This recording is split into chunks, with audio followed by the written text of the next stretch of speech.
Hello everyone, कैसे हैं आप सभी लोग। मेरा नाम लकी खंडेलवाल है। तो शायद आप लोगों में से बहुत लोगों को पता होगा कि एसएससी सीजीएल 2019 के थ्रू मेरा सिलेक्शन इनकम टैक्स डिपार्टमेंट में हो चुका है। तो मैंने सोचा कि एक कंप्लीट वीडियो बना के जो मेरी सक्सेस स्टोरी है वो मैं आप सभी लोगों के साथ शेयर करूं। क्या क्या बुकलिस्ट मैंने फॉलो करी, क्या मेरा डेली रूटीन होता था और क्या क्या डिफ़िकल्टीज़ मैंने फेस करी, क्या बैकग्राउंड है, वो सारी चीज़ें मैं आप सभी लोगों के साथ इस वीडियो में डिस्कस करूँगा। तो हम इस वीडियो में देखेंगे मेरी सक्सेस स्टोरी, कैसे एक जो स्टूडेंट जो कि स्कूल टाइम में भी इतना कोई ब्रिलियंट स्टूडेंट नहीं था, कॉलेज टाइम में भी एक एवरेज स्टूडेंट था और मैंने बीकॉम किया हुआ है, सिंपल बीकॉम। तो जैसे कि आप लोग देखेंगे कि एसएससी सीजीएल में काफ़ी लोग ऐसे होते हैं जो बीटेक के बाद सिलेक्शन लेते हैं, लेकिन ये जो वीडियो है और ये जो स्टोरी है मेरी, ये उन काफ़ी लोगों के लिए मोटिवेशन होगी जो सिर्फ बीकॉम और बीए करते हैं, वो भी एसएससी सीजीएल क्लियर कर सकते हैं और इनकम टैक्स डिपार्टमेंट ले सकते हैं। बिकॉज एसएससी सीजीएल के थ्रू इनकम टैक्स डिपार्टमेंट ऐसा होता है जो कि सबसे ज़्यादा लुक्रेटिव पोस्ट होती है। सबसे ज़्यादा लोग यही चाहते हैं कि उनका सिलेक्शन इनकम टैक्स डिपार्टमेंट में हो। तो चलिए हम देखते हैं कि क्या क्या मेरी स्ट्रैटेजी रही, किस तरीके से मैंने तैयारी करी और क्या क्या मेरी पूरी जर्नी थी। तो हम अगर देखें तो मेरी जो जर्नी है वो शुरू हुई अराउंड 2017 में। 2017 से 18 के बीच में मेरा जो ग्रेजुएशन है वो कंप्लीट हुआ था और जो 2017 का प्रीलिम्स का एग्ज़ाम था एसएससी सीजीएल 2017 का, तो सीजीएल 2017 का फॉर्म मैंने फिलअप करा था और आपका फॉर्म फिलअप करने से एग्ज़ाम के बीच में आपको अराउंड 2 से 3 महीने का समय मिला था। तो जब मैंने फॉर्म फिलअप करा और मैंने देखा कि मैंने सोचा कि सबसे पहले एक मॉक टेस्ट दिया जाए, तो उस मॉक टेस्ट में मेरा परफॉर्मेंस काफ़ी पुअर था। आज भी मुझे याद है उस मॉक टेस्ट में मेरे शायद 70 या 75 मार्क्स में से कुछ थे। तो मुझे एक चीज़ समझ में आ गई थी कि अगर मुझे एसएससी सीजीएल में सिलेक्शन लेना है तो मुझे काफ़ी ज़्यादा मेहनत करनी होगी। और अराउंड 2 से 3 महीने मैंने मेहनत करी और एसएससी सीजीएल 2017 का जो प्रीलिम्स का एग्ज़ाम था वो मेरा क्लियर हो गया था। ठीक है, तो 17 का प्रीलिम्स का एग्ज़ाम क्लियर हो गया था और जो 17 का मेंस का एग्ज़ाम था उसमें अराउंड हमें 5 से 6 महीने का समय मिला था। लेकिन उस समय का भी मैंने काफ़ी अच्छे से यूज़ किया था, बट उसमें मैंने बीच में कुछ 1-2 एग्ज़ाम भी दिए थे, तो उस तरीके से जो डाइवर्जन है वो काफ़ी ज़्यादा हो गया था। और जो मेरा 2017 का प्रीलिम्स का एग्ज़ाम था वो एक काफ़ी हिस्टोरिक दिन हुआ था, जो कि था आपका 21 फ़ेब 2018। अब जो एसएससी सीजीएल से जुड़े हुए हैं लोग, उन्हें पता होगा कि आपका 21 फरवरी का जो एग्ज़ाम है उसमें कुछ पेपर लीक की हुई थी सिचुएशन, तो ये वाला एग्ज़ाम जो है आपका कैंसिल हो गया था और आपका जो दोबारा एग्ज़ाम हुआ था वो हुआ था आपका 9 मार्च को। ठीक है, तो ये वाला जो मेरा था एग्ज़ाम 21 फ़ेब को जो हुआ था ये काफ़ी अच्छा गया था, लेकिन 9 मार्च का पेपर पता नहीं क्या सरकमस्टेंसेस थे, 9 मार्च का पेपर मेरा बिगड़ गया था और इसी कारण से मेरा एसएससी सीजीएल 2017 का जो मेंस का एग्ज़ाम था वो क्लियर नहीं हुआ था। अब ठीक है, अब हम आते हैं 2018 पे। 2018 में काफ़ी अच्छा समय मिला था, तो मैंने प्रीलिम्स की काफ़ी अच्छे से तैयारी करी।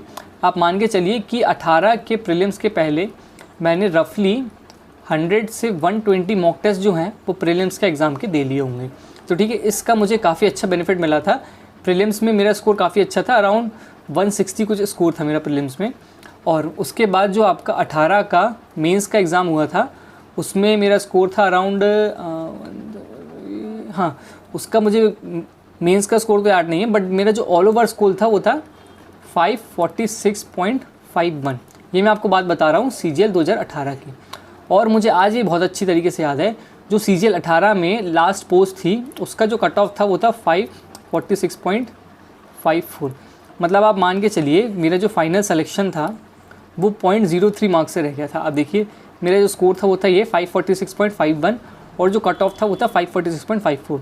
तो 0.03 से मेरा सीजीएल 18 में फाइनल सिलेक्शन नहीं हुआ था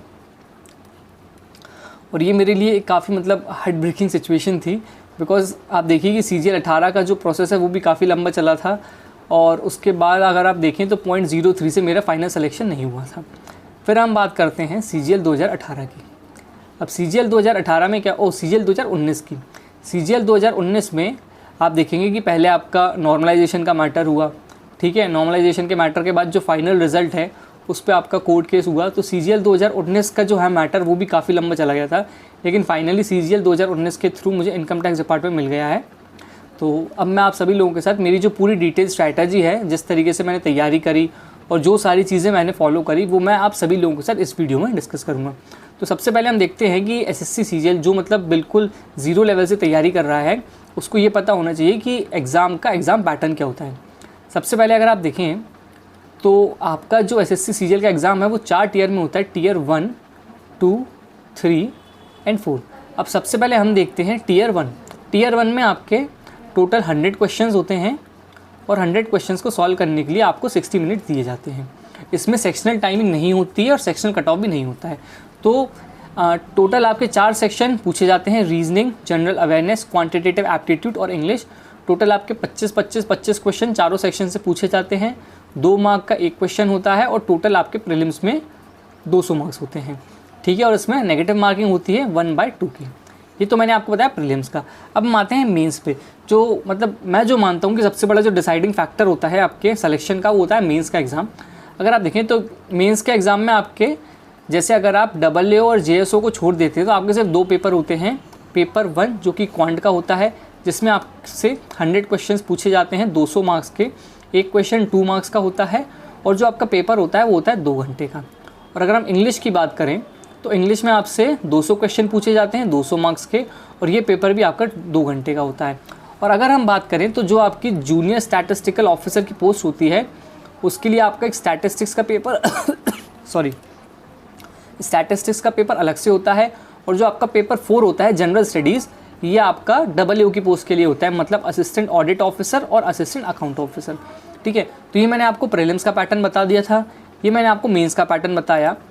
और इसके बाद अगर आप देखें, हाँ, अगर आप टीयर 2 की स्टैटिस्टिक्स की अच्छे से तैयारी करना चाहते हैं तो ये किरण पब्लिकेशन की काफ़ी अच्छी बुक आती है, जिसमें आपको 2010 से 2020 के जितने भी स्टैटिस्टिक्स के पेपर हुए हैं वो मिल जाएंगे।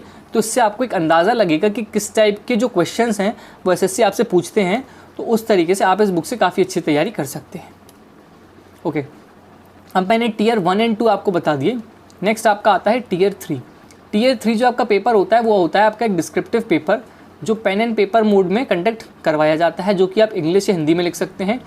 और जो राइटिंग होती है उसमें आपको ऐसे प्रेसी लेटर या एप्लीकेशन कुछ भी आपसे 2 चीज़ें पूछी जा सकती हैं। और टोटल टीयर 3 होता है आपका 100 नंबर का। तो टीयर 1 हो गया आपका 200 नंबर का, टीयर 2 हो गया आपका 400 नंबर का, और टीयर 3 हो गया आपका 100 मार्क्स का। तो टोटल जो आपके मेरिट बन के आती है वो आती है आउट ऑफ 700 मार्क्स। ओके, हाँ, अब टीयर 3 के बाद अगर आप तीनों टीयर को क्वालिफाई कर देते हैं, उसके बाद आपका टीयर 4 होता है, जिसको हम स्किल टेस्ट के नाम से जानते हैं, जिसमें आपका एक तो आपका टाइपिंग का मॉड्यूल होता है। टाइपिंग के बाद एक आपका वर्ड का मॉड्यूल होता है, और वर्ड के बाद आपका एक वर्ड नहीं, टाइपिंग के बाद आपका एक एक्सेल का मॉड्यूल होता है, और एक्सेल के बाद आपका एक पावर पॉइंट का मॉड्यूल होता है। तो ये 3 चीज़ आपसे टीयर 4 में पूछी जाती हैं। और एसएससी सीजीएल में काफ़ी पोस्ट ऐसी होती हैं जिनको अगर आपको क्वालिफाई करना है तो आपका टीयर 4 क्लियर होना ज़रूरी होना चाहिए। तो वो भी आपको नोटिफिकेशन से डिटेल्स मिल जाएंगी। अब हम देखते हैं काफ़ी सारी पोस्टें जो आपको एसएससी सीजीएल के थ्रू मिलती हैं। सबसे पहले अगर आप देखें तो ये assistant section officer in CSS, इसकी पोस्टिंग मेनली आपकी दिल्ली रीजन में होती है।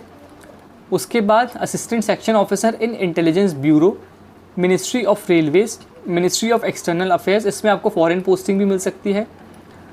उसके बाद अगर आप देखें तो इनकम टैक्स इंस्पेक्टर की पोस्ट रहती है, इसमें एक जीएसटी इंस्पेक्टर की पोस्ट रहती है जो कि इनडायरेक्ट टैक्स में रहता है, एक प्रिवेंटिव ऑफिसर की पोस्ट होती है, और एग्जामिनर की पोस्ट होती है। मतलब टोटल आप देखें तो एसएससी सीजीएल में आपको अराउंड 35 से 40 पोस्ट देखने को मिल सकती हैं, जिनका कट ऑफ अलग अलग जाता है। तो जब भी आपका डॉक्यूमेंट वेरिफिकेशन होता है उसमें आपको अपनी चॉइस ऑफ प्रेफरेंस मेंशन करना होता है। इसके बाद अगर हम देखें तो एज लिमिट भी होती है एसएससी के एग्ज़ाम में। तो ये आप देखें, ये है आपका एसएससी सीजीएल 2020 का नोटिफिकेशन, जिसमें आपसे जो एज पूछी गई है वो है 1 जनवरी 2021। तो मतलब इसमें ये कहा गया है कि जो भी post for the age of 18 to 27, ठीक है, जो यूआर कैटेगरी के लिए मैक्सिमम जो एज होती है वो कुछ पोस्ट के लिए 27 होती है, और कुछ पोस्ट के लिए वो एज आपकी होती है 30 ईयर्स, ठीक है। तो इसमें आपको क्लियरली यहाँ पे दिया गया है कि जो पोस्ट 18 से 27 के लिए सीजीएल 2020 में, तो उनका जो डेट ऑफ बर्थ है वो इसके बीच में होना चाहिए, है ना। तो इस तरीके से आप इसमें देख सकते हैं। और अगर हम देखें तो एज रिलैक्सेशन की बात, तो एससी और एसटी कैटेगरी में एज रिलैक्सेशन है आपका 5 ईयर्स का, ओबीसी कैटेगरी में 3 ईयर्स का, और इस तरीके से आप अलग अलग कैटेगरीज में एज रिलैक्सेशन देख सकते हैं। ओके, इसके अलावा आप चाहें तो आप मेरे से इंस्टाग्राम पर कनेक्ट कर सकते हैं, ये मेरा अकाउंट lucky_खंडेलवाल। आप चाहें तो मेरे साथ फेसबुक पे कनेक्ट कर सकते हैं, फेसबुक पे आपको व्हाट्सएप का नंबर भी मिल जाएगा। तो कुछ डाउट अगर आप चाहें तो आप अगर कमेंट नहीं कर पा रहे हैं, कुछ मतलब चीज़ें ऐसी होती हैं जो शायद आप कमेंट ना कर सकें, तो वो आप फेसबुक पे मैसेज करके पूछ सकते हैं, व्हाट्सएप पे पूछ सकते हैं, आप इंस्टाग्राम पे कनेक्ट कर सकते हैं, आप चाहें तो ट्विटर पर भी कनेक्ट कर सकते हैं, और अगर आप चाहें तो टेलीग्राम चैनल भी ज्वाइन कर सकते हैं, जिसमें आपको जितनी भी इंपॉर्टेंट पीडीएफ्स होती है वो मिल जाएंगी। अब हम देखते हैं बुक लिस्ट, मतलब क्या क्या बुक्स मैंने फॉलो करी ड्यूरिंग माई प्रिपरेशन। तो इंग्लिश की अगर मैं बात करूँ तो इंग्लिश ग्रामर के लिए मैंने सिर्फ एक ही बुक फॉलो करी थी, वो है नीतू सिंह मैम की, जिसमें आपको अराउंड 15 चैप्टर्स ग्रामर के देखने को मिलेंगे। अगर आप ये 15 चैप्टर्स अच्छे से रिवाइज कर लेते हैं तो आप मानिए कि ग्रामर में इससे बाहर आपको कुछ भी नहीं आएगा। और एक बार आपने इस बुक की अच्छे से तैयारी कर ली, फिर उसके बाद जो आपको प्रैक्टिस करनी है वो है किरण की प्रीवियस ईयर बुक से। मतलब सबसे पहले आप क्या करेंगे, आप ग्रामर की रीडिंग करेंगे नीतू सिंह मैम की बुक से। उसके बाद अगर आपको प्रैक्टिस करना है, प्रैक्टिस तो खैर आपको करना ही होगा, तो उसके बाद आप किरण पब्लिकेशन की जो बुक है जिसमें आपको 14 से 15 हज़ार क्वेश्चन देखने को मिल जाएंगे, उसके बाद आप इस बुक से प्रैक्टिस कर सकते हैं। और ये मेरी सेम स्ट्रैटेजी थी टियर 1 के लिए भी और टियर 2 के लिए भी। अब जो सबसे इंपॉर्टेंट चीज़ होती है वो लोग पूछते हैं कि क्या नीतू सिंह मैम की जो वॉल्यूम 1 है वो इनफ है ग्रामर के लिए, तो मैं कहूँगा हाँ, नीतू सिंह मैम की जो वॉल्यूम 1 है वो सफिशिएंट है ग्रामर के लिए। मैंने सिर्फ इसी बुक से स्टडी करी है और सीजीएल 2018 और 19 दोनों में मेरा स्कोर इंग्लिश में 180 प्लस था, एक में शायद 186 था और एक में शायद 184 या 185 था समथिंग। तो दोनों में मेरा स्कोर इंग्लिश में काफ़ी अच्छा था। और इसके बाद जो सबसे इंपॉर्टेंट क्वेश्चन आता है कि वोकैबुलरी कहाँ से पढ़ना है, तो मैं आपसे कहूँगा कि ये जो किरण की प्रीवियस ईयर बुक है, इससे आप वोकैबुलरी ईजीली पढ़ सकते हैं। बिकॉज इसमें जो सबसे इंपॉर्टेंट चीज़ है वो है कि एक्सप्लेनेशन में, जैसे आप देखिए कि आपसे 1 वर्ड किसी चीज़ का पूछा गया और यहाँ पे आपको 4 ऑप्शन दिए गए हैं, तो इस बुक के एक्सप्लेनेशन में आपको ये 5 ऑप्शन के जो मीनिंग है वो मिल जाएंगे। तो उस तरीके से आप अपनी वोकैबुलरी काफ़ी अच्छे से बिल्डअप कर सकते हैं। अब हम आते हैं कि जो सबसे इंपॉर्टेंट चीज़ है वो है आपको टियर 2 के साथ टियर 3 की तैयारी भी करना होगा। बिकॉज पहले क्या होता था, टियर 2 आपका हो गया, उसके 3 से 4 महीने के बाद आपका टियर 3 का एग्ज़ाम होता था। लेकिन इससे क्या होता था, जो प्रोसेस है वो काफ़ी डिले हो जाता था। तो ये जो 3 से 4 महीने का टाइम गैप है, इसको हटाने के लिए एसएससी ने क्या करा, जैसे आपका टियर 2 का एग्ज़ाम है वो आप मानिए आपका 18 तारीख को हो गया, तो जो नेक्स्ट आपका टियर 3 का एग्ज़ाम है वो इसके 7 दिन बाद भी हो सकता है, वो इसके 3 से 4 दिन बाद भी हो सकता है। तो इस बार क्या हुआ था, जैसे आप देखें जो आपका टियर 2 का एग्ज़ाम था वो था 29 जैन को, और जो आपका टियर 3 का एग्ज़ाम हुआ था वो शायद 5 या 6 फेब को हुआ था। तो टोटल आपको टियर 2 के बाद रफली 7 दिन का समय मिला था। तो मतलब उसमें आप टियर 3 की तैयारी नहीं कर सकते हैं। तो अगर आपको टियर 3 की अच्छे से तैयारी करना है तो आप कोशिश करिए कि टियर 2 के साथ ही आप टियर 3 की तैयारी करें। और टियर 3 की तैयारी करने के लिए जो सबसे अच्छी बुक मुझे लगी वो है अरिहंत पब्लिकेशन की 151 एसेज। मतलब इस बुक में आपको रफली 151 के तो ऊपर एसेज ही मिलेंगे। इसमें आपको करंट के टॉपिक के भी कुछ ऐसे मिल जाएंगे और जो पुराने टॉपिक्स हैं जिनसे एसएससी पूछ सकता है। तो मतलब उससे जो सबसे इंपॉर्टेंट चीज़ होगी वो क्या होगी कि वो टॉपिक्स की स्टडी तो आपको हो जाएगी, और काफ़ी जो रेडीमेड सेंटेंसेस होते हैं वो भी आप इस बुक से डेवलप कर सकते हैं, तो वो भी आप अपने ऐसे में यूज़ कर सकते हैं। उसके बाद लेटर राइटिंग के लिए जो एससी गुप्ता जी की बुक है, इससे भी आप लेटर राइटिंग की काफ़ी अच्छे से प्रैक्टिस कर सकते हैं। अब हम आते हैं, एक बार आपने इन दोनों बुक से अच्छे से स्टडी तो कर ली, उसके बाद आपको लिख के प्रैक्टिस भी करना होगा। तो ये गलत बुक आ गई, हाँ। तो उसके बाद जो किरण की बुक है ये टियर 3 डिस्क्रिप्टिव की, तो इस बुक में क्या होगा, आपको प्रीवियस ईयर के जो टॉपिक्स पूछे गए हैं वो भी मिल जाएंगे, उनको आप कैसे अच्छे से लिख सकते हैं वो पूरा मटेरियल आपको मिल जाएगा। और उसी के साथ ये एक प्रैक्टिस वर्कबुक है, तो इसमें क्या क्या टॉपिक एसएससी पूछ सकता है और उन टॉपिक को आप कैसे लिख सकते हैं वो पूरा मटेरियल आपको इस बुक के अंदर मिल जाएगा। तो ये आपको इंग्लिश मीडियम में भी और हिंदी मीडियम में भी अवेलेबल है। तो उस तरीके से आप काफ़ी अच्छे से तैयारी कर सकते हैं। अब हम आते हैं, हमने इंग्लिश की बात कर ली, अब हम आते हैं जीके पे। अगर आपको जीके की अच्छी तैयारी करना है, बिकॉज अब एसएससी में क्या हुआ है ना, जीके काफ़ी एक अनप्रेडिक्टेबल चीज़ हो गई है। तो जीके की अगर आपको अच्छी तैयारी करना है तो ये जो लूसेंट की जो बुक आती है जीके की, इसकी आप अच्छे से स्टडी कर लीजिए। और उसके बाद आपको कुछ नहीं करना है, ये जो किरण पब्लिकेशन की प्रीवियस ईयर वाली बुक है उससे आप पूरे क्वेश्चंस का अच्छे से प्रैक्टिस करिए। और इसके बाद भी अगर आप जीके में 20 से 25 मार्क्स भी स्कोर कर रहे हैं तो वो मैं एक बहुत अच्छा स्कोर कहूँगा। बिकॉज अभी सीजीएल 21 में क्या हुआ है ना, जीके का जो एवरेज स्कोर है वो 10, 12 से 15 नंबर तक गया है। तो अगर आप 20 से 25 नंबर तक जीके में स्कोर कर लेते हैं तो वो एक काफ़ी अच्छी चीज़ होगी। और आपको मेन कोशिश करना है कि बाकी जो बचे हुए 3 सब्जेक्ट हैं, मैथ्स, इंग्लिश, रीजनिंग, उसमें आपको कुछ भी नहीं तो 140 से ऊपर ही स्कोर करना होगा, ठीक है। बिकॉज मैं आपको बताऊं कि CGL 2021 में क्वांट और रीजनिंग में दोनों में मेरा स्कोर 50-50 है, मतलब 100। इंग्लिश में मेरा स्कोर है 45 और GK में शायद मेरा स्कोर है 12.5। तो टोटल जो मेरा स्कोर हो रहा है वो है 157.5। मतलब ओवरऑल अगर आप देखें तो स्कोर बहुत अच्छा है, लेकिन GK में मेरे से 12.5 नंबर है। ओके, तो उसके बाद अगर हम आते हैं रीजनिंग पे, तो हमने इंग्लिश की बात कर ली, हमने GK की बात कर ली। अब हम बात करें रीजनिंग की, तो रीजनिंग में आपको कुछ नहीं करना है। मैं आपको बताऊं, ये जो प्रीवियस ईयर की बुक है इसका आप अपडेटेड वर्जन लीजिए, जिसमें आपको CGL 2020 और 21 के पूरे क्वेश्चंस रीजनिंग के मिल जाएंगे। उनकी आप अच्छे से प्रैक्टिस करिए, और आप मानिए कि अगर आप उनकी अच्छे से प्रैक्टिस कर लेते हैं तो आपको पूरे CPO, CGL, CHSL और MTS, आपको ये जो चारों एग्ज़ाम होते हैं ना, इनके पूरे क्वेश्चंस प्रैक्टिस करने होंगे, तो वो आपको ईजिली इस बुक में मिल जाएंगे। तो अगर आप उनकी अच्छे से प्रैक्टिस कर ले हैं तो डेफिनेटली आप 45+ तो रीजनिंग में ईजिली स्कोर कर सकते हैं। अब रीजनिंग के बाद हम आते हैं क्वांट। मतलब सबसे ज़्यादा जो लोगों को डर होता है, जो BCom बैकग्राउंड के होते हैं, उनको सबसे ज़्यादा डर होता है क्वांट से। तो अगर आपको क्वांट की अच्छे से तैयारी करना है तो मेरा एक अलग सी वीडियो है कि यूट्यूब पे कौन सा क्वांट का चैप्टर कौन से एजुकेटर ने सबसे अच्छे तरीके से पढ़ाया है, वो मैं आपको वीडियो की लिंक नीचे दे दूँगा। और उसके बाद अभी अगर आपको कुछ डाउट होता है कि राकेश यादव सर के क्लास नोट्स हैं, ये भी एक काफ़ी अच्छा मटेरियल मैं कहूँगा, अगर आप इससे भी अच्छे से पढ़ लेते हैं तो आपको काफ़ी फ़ायदा होगा। और एक बार आपने जैसे सबसे ज़्यादा अगर आपको इफेक्टिव तैयारी करना है क्वांट की, तो आप क्या करेंगे, आपने क्वांट का एक टॉपिक का अच्छे से वीडियो देखा, उसके बाद ये जो किरण पब्लिकेशन की बुक आती है प्रीवियस ईयर की, इससे आप अच्छे से उस टॉपिक की स्टडी करेंगे। मतलब जितने भी क्वेश्चंस आपको इस बुक में दिए गए हैं उस पर्टिकुलर चैप्टर के, उसके आप स्टडी करिए, तो वो आपके लिए काफ़ी ज़्यादा बेनिफिशियल होगा। और ये जितनी भी बुक्स आपको मैं दिखा रहा हूँ, इनको कैसे आप खरीद सकते हैं, उनकी लिंक भी आपको नीचे डिस्क्रिप्शन बॉक्स में मिल जाएगी। ओके, अब हम कुछ इंपॉर्टेंट पॉइंट्स पे बात करते हैं। जो सबसे इंपॉर्टेंट चीज़ है वो है अंडरस्टैंडिंग द एग्ज़ाम पैटर्न, और जो नेचर ऑफ एग्ज़ाम है, मतलब एग्ज़ाम आपसे क्या चीज़ डिमांड कर रहा है, ये समझना आप लोगों के लिए काफ़ी ज़रूरी है। और ये आप कैसे समझेंगे, मैं आपको बताऊँ। जो सबसे इम्पॉर्टेंट चीज़ है वो ये है कि आपको SSC, CGL, CHSL, MTS, CPO, stenographer और जो सिलेक्शन पोस्ट, मतलब जितने भी एग्ज़ाम होते हैं ना, आप कोशिश करिए कि आप इनके जो प्रीवियस ईयर के पेपर्स हैं उनकी आप अच्छे से स्टडी करिए। तो एक बार आप प्रीवियस ईयर पेपर्स के अच्छे से स्टडी कर लेते हैं तो आपको एक पैटर्न समझ में आ जाएगा कि एग्ज़ाम आपसे किस टाइप की जो चीज़ें हैं वो डिमांड कर रहा है। तो उसके बाद आप मानिए कि आपको एग्ज़ाम क्लियर करने में बिल्कुल भी दिक्कत नहीं होगी। लेकिन जो सबसे इंपॉर्टेंट चीज़ है वो ये है कि प्रीवियस ईयर पेपर, स्पेशली जब से TCS आया है, मतलब 2019 से, 2019 के बाद से जितने भी पेपर SSC ने कंडक्ट करवाए हैं, आप उनकी एक बार अच्छे से स्टडी कर लीजिए, तो आप मानिए कि उससे बाहर आपके एग्ज़ाम में कुछ भी नहीं पूछा जाएगा। अब हम आते हैं नेक्स्ट इंपॉर्टेंट चीज़ पे, मॉक टेस्ट। एक बार आपने अच्छे से तैयारी कर ली, उसके बाद आपको मॉक टेस्ट भी देना होगा। मॉक टेस्ट के साथ आपको प्रीवियस ईयर पेपर भी देना होगा।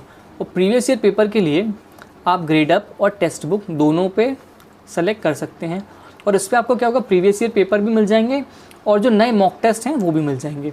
मतलब ग्रेड अप और टेक्स्ट बुक काफ़ी अच्छे प्लेटफॉर्म है, और एक बार आपने इनकी जो मॉक टेस्ट हैं वो अच्छे से ख़त्म कर लिए, उसके बाद आप सुपर मॉक्स और अड्डा पर भी स्विच कर सकते हैं। मतलब मैंने तो grade up, text book, super मॉक्स, ये 3 प्लेटफॉर्म फॉलो करे थे, लेकिन अड्डा के मॉक टेस्ट भी काफ़ी अच्छे हैं, एडवांस लेवल के हैं, तो यहाँ से भी आप तैयारी कर सकते हैं। ओके, अब एक बार आपने अच्छी तैयारी कर ली, उसके बाद आपको क्या करना होगा, मतलब प्रीलिम्स के पहले तो आपको एटलीस्ट दिन में 2 मॉक टेस्ट देना होगा, तो वो आपकी तैयारी के लिए काफ़ी नेसेसरी होगा। और उसमें आपको क्या करना होगा कि इस तरीके से आप एक शीट डेवलप कर लेंगे जिसमें आपको क्वांट, इंग्लिश, रीजनिंग, GK का स्कोर लिखेंगे, टोटल आप स्कोर लिखेंगे, टोटल आपने क्या टाइम लिया, और जो सबसे इंपॉर्टेंट चीज़ होगी ये, मतलब यहाँ पे आप अपने वीक टॉपिक्स लिखेंगे कि क्या क्या टॉपिक्स आपने वीक हैं और किस तरीके से आप उन टॉपिक्स को स्ट्रॉन्ग कर सकते हैं। तो ये चार्ट आप लोगों के लिए काफ़ी हेल्पफुल होगा, और आपको पता भी चलेगा कि किस तरीके से आप प्रोग्रेस कर पा रहे हैं, मतलब आपका जो स्कोर है वो ऊपर जा रहा है। तो वो आपको ये जो चार्ट है इससे आपको काफ़ी ज़्यादा हेल्प मिलेगी। ओके, उसके बाद हम देखें जो सबसे ज़्यादा जो फ़ायदा है वो है प्रीवियस ईयर पेपर लगाने के, जिससे क्या होगा कि आप फेमिलियर होंगे एग्ज़ाम पैटर्न से, और उसके बाद जो आपने मॉक टेस्ट की टेबल बनाई उससे आपको पता चलेगा कि क्या आपके स्ट्रॉन्ग टॉपिक्स हैं और क्या आपके वीक टॉपिक्स हैं, तो कहाँ पे आपको ज़्यादा समय देना है, कहाँ पे कम समय देना है। तो वो सब जो तैयारी है वो आपको मॉक टेस्ट देने के बाद ही चीज़ें समझ में आएंगी। उसके बाद जो सबसे इंपॉर्टेंट क्वेश्चन लोग मेरे से पूछते हैं कि how many hours to study daily, मतलब ये क्वेश्चन ही गलत है। मैं आपको बताऊं कि आपको कभी भी घंटे के हिसाब से पढ़ाई नहीं करना है। आपकी जो तैयारी होनी चाहिए वो कुछ इस तरीके से होनी चाहिए कि आप अपनी टारगेट बनाएंगे, मतलब आपने टारगेट बना लिया, जैसे क्वांट के आपको 200 क्वेश्चन करने हैं, डेली आपको 2 मॉक टेस्ट करने हैं, डेली आपको 30 मिनट्स वोकैबुलरी को देने हैं, डेली आपको 30 मिनट्स कैलकुलेशन को देना है। तो इस तरीके से जो शेड्यूल है, आप अपना शेड्यूल बनाएंगे तो उसके बाद ही आप अच्छे से तैयारी कर सकते हैं। मतलब आपको घंटे के हिसाब से पढ़ाई नहीं करना है। तो आपने जैसे देख लिया कि आपने यहाँ पे 30 मिनट्स दिए मॉक टेस्ट को, 30 मिनट्स आपने यहाँ पे दिए वोकैबुलरी को, और उसके बाद आप वोकैबुलरी का रिवीजन भी करेंगे और 30 मिनट्स आप कैलकुलेशन को भी देंगे। तो रफली अगर आप, मतलब फिर भी अगर मैं आपको बताऊँ कि अगर आप डेली घंटे के हिसाब से पढ़ना चाहते हैं तो रफली आपको डेली 6 to 7 आवर्स की स्टडी तो करना ही होगा। उसके बाद अगर मैं कुछ इंपॉर्टेंट चीज़ आपको बताऊं तो आपको क्या करना है, आपको डेली के अपने जो टारगेट्स हैं वो डिफाइन करना होगा। आपको अपना जो सेल्फ कॉन्फिडेंस है वो काफ़ी हाई रखना होगा, बिकॉज एसएससी एक टाइम टेकिंग प्रोसेस है, तो उसमें आपको काफ़ी ज़्यादा टाइम लग सकता है। तो आप अपना जो सेल्फ कॉन्फिडेंस है वो हाई रखिए। जो आपको सबसे इंपॉर्टेंट चीज़ करना है वो है प्रीवियस ईयर क्वेश्चंस की प्रैक्टिस, जो कि आपके CGL 18, 19, 20 और 21 के होंगे आपके। और उसके बाद जो नेक्स्ट इंपॉर्टेंट चीज़ है वो learn the art of skipping. मतलब एसएससी में क्या होता है ना, जैसे आप देखें कि अगर हम Tier 1 की बात करें तो क्वांट से आप में 25 क्वेश्चन पूछे गए हैं। 25 क्वेश्चन में से रफली 15 क्वेश्चन तो आपके ईजी लेवल के होंगे, उसके बाद आपके 10 क्वेश्चन मॉडरेट लेवल के होंगे, और ये जो 10 क्वेश्चन हैं इनमें से भी आपके 5 से 6 क्वेश्चन तो काफ़ी अच्छे लेवल के होंगे। तो आपको आर्ट ऑफ स्किपिंग आना चाहिए कि क्या क्वेश्चन अगर आप छोड़ते हैं, मतलब आप देखिए, मानिए आपने क्वांट को सॉल्व करना शुरू किया, आपके पास 30 मिनट बचे हैं, आपने ये जो ईजी वाले 15 क्वेश्चन हैं ये आपने 10 से 12 मिनट में सॉल्व कर लिए, तो आपका जो सेल्फ कॉन्फिडेंस है वो काफ़ी हाई होगा। और उसके बाद जो बचे हुए क्वेश्चन हैं वो भी आप, जो आपके पास, जैसे आप देखेंगे उसके बाद आपको रफली 10 क्वेश्चन बचेंगे।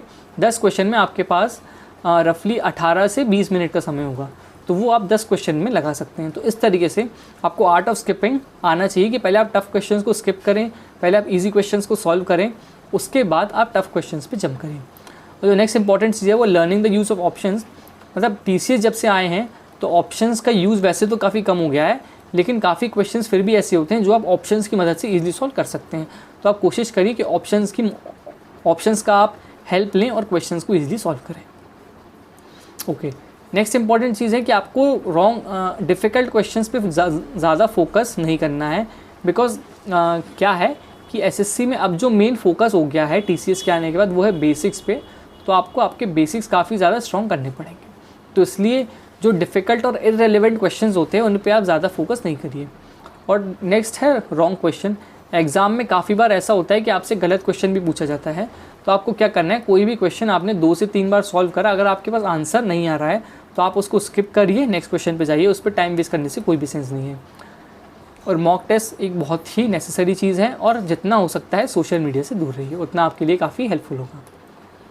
और नेक्स्ट है रिवीजन, एक की है आपके लिए। जितना ज़्यादा टॉपिक्स को आप रिवाइज़ करेंगे, मतलब आप क्या करिए कि वीक में 6 दिन आप पढ़ाई करिए और संडे को आप टॉपिक को रिवाइज़ करिए। और जो नेक्स्ट इंपॉर्टेंट चीज़ है वो fix your time for YouTube के लिए आप टाइम फिक्स करिए, बिकॉज कंटेंट यूट्यूब पे इतना ज़्यादा है। आपको क्या करना है कि यूट्यूब पे जो भी आपको टॉपिक देखना है उसको आप पहले ऑफलाइन करिए, ठीक है। ऑफलाइन करने के बाद क्या होगा, जैसे आप ऑफलाइन स्टडी करेंगे तो आपके पास ऑनलाइन कोई भी डिस्ट्रैक्शन नहीं होगा, कोई भी आपको फालतू के जो सजेशंस आते हैं यूट्यूब से वो सब आपको नहीं देखने को मिलेंगे। और जो नेक्स्ट इंपॉर्टेंट चीज़ है वो है स्टे मोटिवेटेड, बिकॉज एसएससी का जो प्रोसेस है वो एक टाइम टेकिंग प्रोसेस है, तो जितना ज़्यादा आप मोटिवेटेड रह सकते हैं उतना ज़्यादा मोटिवेटेड रहिए। हाँ, अब जो नेक्स्ट इंपॉर्टेंट चीज़ है वो लर्न टू से नो। मतलब आपको ध्यान रखना होगा कि जो भी चीज़ें आपके सिलेक्शन में आपको दूर कर सकती हैं उन चीज़ों को आपको नो करना होगा। और डिटर्मिनेशन और पेशेंस एक बहुत इंपॉर्टेंट चीज़ है। और have faith in the process. मैं आपसे कहूँगा कि प्रोसेस में फेथ रखना काफ़ी ज़रूरी है, बिकॉज अगर आप मेहनत कर रहे हैं, आप अच्छी तैयारी कर रहे हैं तो आज नहीं तो कल डेफिनेटली आपको सक्सेस मिलेगी।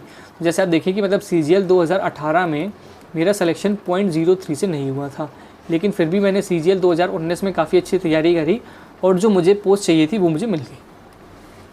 अब हम एक जो सबसे इम्पॉर्टेंट चीज़ आजकल में SSC के एग्ज़ाम में हो गई है वो है नॉर्मलाइजेशन। तो हम थोड़ा सा नॉर्मलाइजेशन को स्टडी करते हैं, बिकॉज जो नॉर्मलाइजेशन का प्रोसेस है वो CGL 2018 से आया गया था। तो उसके पहले क्या हुआ था, CGL 2017 में काफ़ी शिफ्ट ऐसी थी जो कि काफ़ी इजी थी, बिकॉज SSC CGL का अगर आप देखें तो एग्ज़ाम रफली 21 से 24 शिफ्ट में कराया जाता है। तो इनका डिफ़िकल्टी लेवल मेंटेन करना थोड़ा सा मुश्किल होता है। तो उस तरीके से नॉर्मलाइजेशन को एसएससी में इंक्लूड किया गया था। तो उसमें क्या रहता है, जो आपकी टफ शिफ्ट होती हैं जिनका एवरेज स्कोर थोड़ा सा कम रहता है उसका स्कोर बढ़ा दिया जाता है, और जो इजी शिफ्ट होती हैं उसका शायद स्कोर थोड़ा सा कम कर दिया जाता है। अदरवाइज़ चीज़ों को नॉर्मलाइजेशन के थ्रू थोड़ा सा बैलेंस किया जाता है।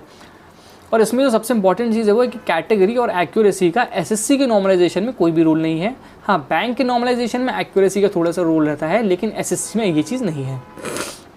तो अगर आप देखें, मैं आप लोगों के साथ एक चार्ट शेयर करता हूँ जिसमें अगर आप देखें तो इसमें अगर आप देखें तो रॉ स्कोर में आपको वेरिएशन कितना ज़्यादा देखने को मिलेगा। यहाँ पे आप देखें रफली 30 मार्क्स का वेरिएशन है, रफली यहाँ पे 152 से 115 मतलब रफली 37 मार्क्स का वेरिएशन है। तो आप देखेंगे कि एवरेज रॉ मार्क्स में आपको वेरिएशन कितना ज़्यादा देखने को मिलेगा, लेकिन जो एवरेज नॉर्मलाइज स्कोर है उसमें आपको इतना वेरिएशन देखने को नहीं मिलेगा। और एवरेज इंक्रीमेंट अगर हम देखें तो रफली आप देखें कि 3 मार्क्स शिफ्ट वन में 11 मार्क्स का इंक्रीज़ हुआ, फिर 34 मार्क्स का, फिर 40 मार्क्स का, फिर 34 मार्क्स का। और अगर आप देखें अगर नॉर्मलाइजेशन नहीं होता तो चीज़ें किस हद तक मतलब चीज़ें बिगड़ सकती थी, लेकिन नॉर्मलाइजेशन ने काफ़ी हद तक चीज़ों को बैलेंस कर दिया। अब अगर आप देखें तो ये स्कोर कार्ड मैंने इसलिए इंक्लूड किया है बिकॉज जीके से बहुत लोगों को डर लगता है। तो यहाँ पे अगर आप देखें एक एस्पिरेंट के जीके में सिर्फ 1.5 नंबर हैं, रॉ स्कोर था उनका 141.5, लेकिन क्योंकि ये शिफ्ट टफ रही होगी तो उनकी शिफ्ट में 21 मार्क्स का इंक्रीमेंट हुआ, उन्हें जो उनका जो फाइनल स्कोर था वो था 162। अगर आप देखें तो ये नेक्स्ट एस्पिरेंट हैं, रीजनिंग में 50 हैं, क्वांट में 48 हैं और इंग्लिश में भी 50 है, लेकिन जीके में से 8.5 नंबर है। तो जो उनका एवरेज रॉ स्कोर था वो था 156.5, एवरेज नॉर्मलाइज स्कोर हुआ 195। तो इस तरीके से मैंने जो पूरी मेरी स्ट्रैटेजी थी, क्या क्या बुकलिस्ट मैंने फॉलो करी, और सारी चीज़ें मैंने आप सभी लोगों के साथ शेयर करी। अगर आपको ये वीडियो अच्छा लगे तो लाइक करिए, इस चैनल को सब्सक्राइब करिए, और जो भी आपको डाउट है वो आप नीचे कमेंट कर सकते हैं। Thank you very much.